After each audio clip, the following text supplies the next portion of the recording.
क्या आप जानते हैं कि छत्रपति संभाजी महाराज की शहादत का बदला कैसे लिया गया और यह महान कार्य किसने किया?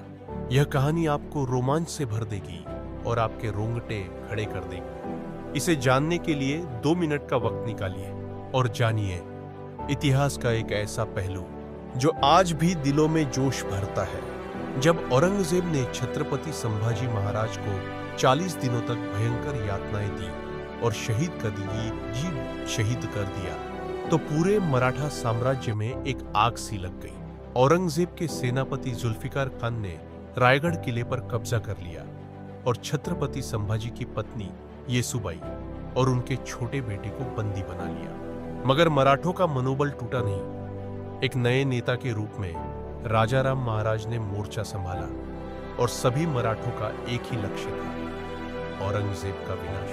संगमेश्वर के किले में जब छत्रपति संभाजी महाराज अपने 200 वीर सैनिकों के साथ मुगलों से लड़ रहे थे, तो उनके साथ था एक और महान योद्धा, मालहोजी घोरपड़े।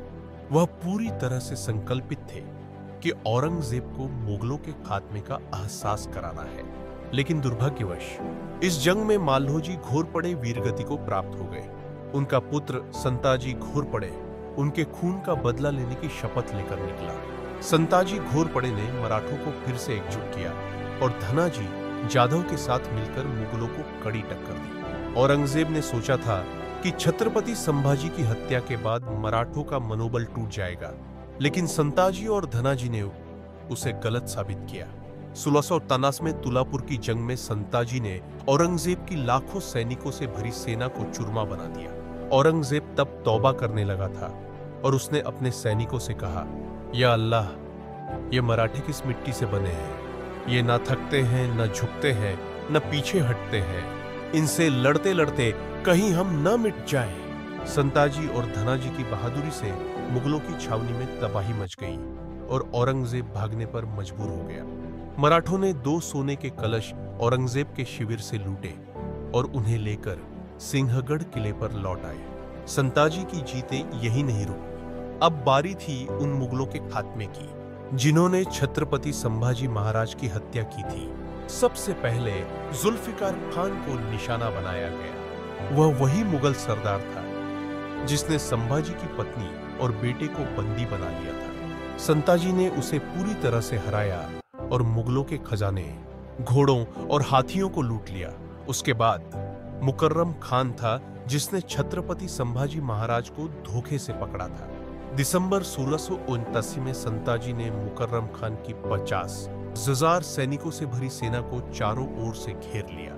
एक भयंकर युद्ध के बाद संताजी ने मुकर्रम खान को मार डाला और मुगलों को यह संदेश दे दिया कि मराठों की न्याय की खोज कभी खत्म नहीं होती। संताजी घोरपड़े को उनकी वीरता और साहस के लिए सोरसकेलिटे में मराठा साम्राज्य का सरसेनापति नियुक्त किया गया। उन्होंने अपनी सेनाओं के साथ कर्नाटका और कृष्णा नदी पार मुगलों की सेना पर हमला बोला और हर जगह मराठों का विजय ध्वज लहराया। उनकी गतिविधियों से औरंगजेब इतना घबराया हुआ था कि वह सह्याद्री पर्वतों में इधर से उधर भागता फिरता था। 27 साल तक औरंगजेब को मराठों ने खौफ में रखा और अंततः वह मराठों के हाथों हो रही निरंतर हार से तड़प तड़प कर महाराष्ट्र में मरा। इस प्रकार संताजी घोरपड़े और उनके साथी युद्ध नायकों ने औरंगजेब की ताकत को इतना कमजोर किया कि वह न केवल मुगलों के साम्राज्य को दरकने में कामयाब रहे, बल्कि इतिहास में उसे एक भगोड़े के रूप में स्थापित भी कर दिया। यह कहानी इस बात का जीवंत उदाहरण है कि मराठा साहस और संघर्ष की भावना कभी खत्म नहीं होती। छत्रपति संभाजी की शहादत का बदला लेने के लिए संताजी और उनके साथियों ने जो युद्ध लड़ा, वह आज भी हम सभी को प्रेरणा देता है कि अगर सही इरादे और साहस हो तो किसी भी ताकत का सामना किया जा सकता है।